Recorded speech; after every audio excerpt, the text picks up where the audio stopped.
குழம்பு. தட்டைப்பயிறு குழம்பா? 2 சொம்பு தண்ணி. 2 சொம்பு தண்ணி ஊற்றி 2 டம்ளர் தட்டைப்பயிறு. 2 டம்ளர் தட்டைப்பயிறு மூடி வச்சு விசில் விடணும். எத்தனை விசில் விடணும்? 3. 4 விசில் விடணும். 4 விசில் விடணும். எத்தனை மணி நேரமாக ஊற வச்சுருக்கீங்க?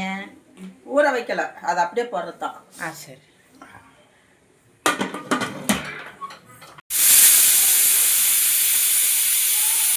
வானலில் சின்ன வெங்காயம் ஒரு 10, தக்காளி ஒரு 2 எடுத்து நல்லா வதக்கிக்கோங்க.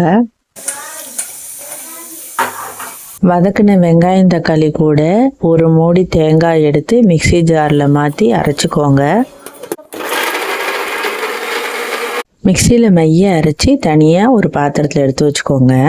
குக்கரில் தட்டைப்பயிறு விசில் விட்டோம் இல்லையா, அதை தனியாக தண்ணியை மட்டும் தனியாக எடுத்து வடசட்டியில் மாற்றி வச்சுக்கோங்க. வடசட்டியை இப்போ அடுப்பில் வச்சுட்டு அது கூட மஞ்சத்தூள், சாம்பார் தூள், மிளகாய்த்தூள், மல்லித்தூள் ஒரு 3 ஸ்பூன், உப்பு தேவையான அளவு, இதெல்லாம் போட்டு நல்லா கிளறிக்கோங்க. குழம்பு நல்லா கொதித்து வந்ததுக்கப்புறம் அது கூட நறுக்கி வச்சுருக்கிற கத்திரிக்காயை அது கூட சேர்த்துக்கோங்க. அப்புறம் கத்திரிக்காய் வேகிற வரைக்கும் நம்ம வெயிட் பண்ணலாம். அதுக்குள்ளே நம்ம குட்டீஸ் என்ன பண்ணுறாங்கன்னு பார்க்கலாம். டீ குடிக்கிறதா எடுங்க, பார்க்காதீங்க. நான் அது எடுத்தாச்சு. நீ ஐயோ க்ளோஸ் அப்பில் ஜெல்சேரான் தான்னு டீ குடிக்காத. வெந்துடுச்சு கத்திரிக்காய். மிக்ஸி ஜாரில் அரைச்சி வச்சுருக்கிற விழுதை அந்த குழம்போட சேர்த்துக்கோங்க. இப்போ விசில் விட்ட தட்டைப்பயிரை அந்த குழம்போட சேர்த்துக்கோங்க. ஊற வச்சுருந்த புளியை அது கூட சேர்த்துக்கோங்க.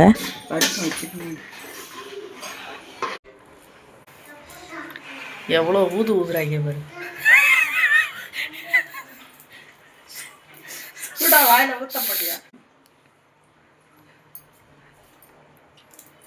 குழம்பு கொதிச்சுட்டு இருக்கும் போதே 2 மல்லித்தலையை கிள்ளி போட்டுக்கோங்க.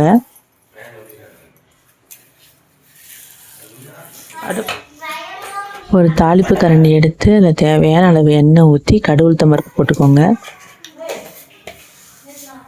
வடகம், கருவேப்பிலை,